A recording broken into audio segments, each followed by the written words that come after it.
Hey there, I'm so glad you're here because we are diving into something today that hits so close to home for so many of us.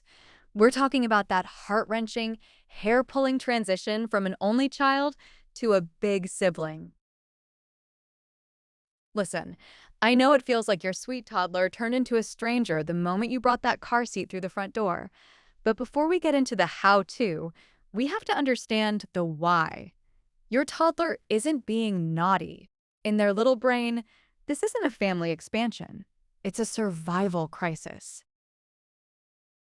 To your toddler, you aren't just mom, you are their entire life support system. In their world, your attention is the sun, the moon, and the food on the table. When that newborn arrives, your toddler doesn't see a playmate. They see a 50% cut in their primary resources. It triggers a primal fight or flight response in their nervous system. Imagine your partner came home today and said, "Hey, I love you so much that I brought home a second wife, and she's going to sleep in our room and use your favorite pillows." You'd be devastated, right? Well, that is exactly how your toddler feels when the new toy takes over your lap. This isn't about being mean, it's about survival. And that leads us into something even more interesting, which is the behavioral regression we see so often. Have you noticed your potty-trained superstar suddenly having accidents? Or maybe they're demanding a bottle or crawling into the crib. I know it's frustrating when you're already exhausted, but they are just data testing you. They see the baby getting all the cuddles for crying and wearing diapers, so their little brain thinks, oh, maybe acting like a baby is the only way to keep mom close. It's a logical response to a perceived loss of rank. But wait, we have to look at the other side of this too, because how they see the baby is actually quite mechanical. To a toddler, a newborn is an interactive object, not a person with feelings yet. Because their empathy isn't fully wired, they might test the baby's reactions by poking or pinching, much like they would a noisy toy that they're trying to figure out. It's not malice, it's scientific exploration without a permit. This shift can lead to a profound sense of loneliness for the big kid.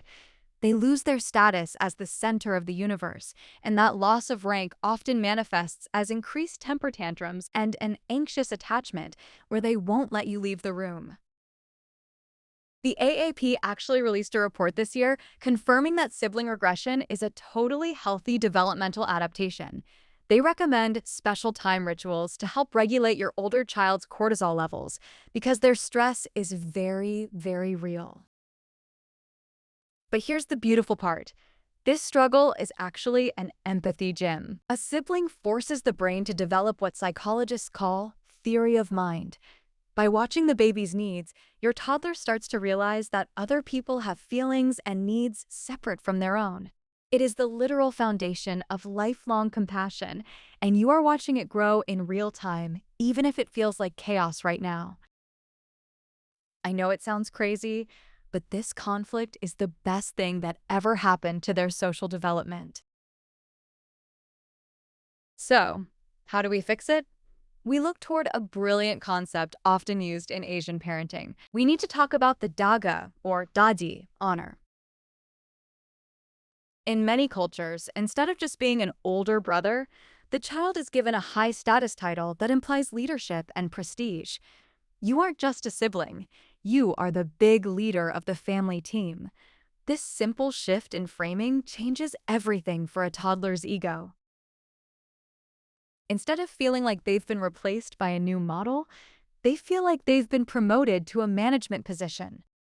When you call them your big helper or the guardian of the diapers, you are giving them a sense of authority over the student, which is the baby.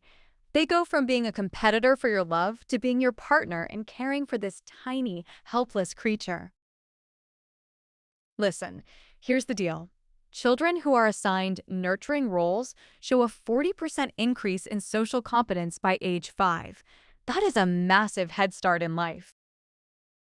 You can build this protector identity through tiny, daily tasks. Let them choose the baby's outfit for the day, even if the colors clash horribly. Ask them to read a picture book to the baby while you're nursing.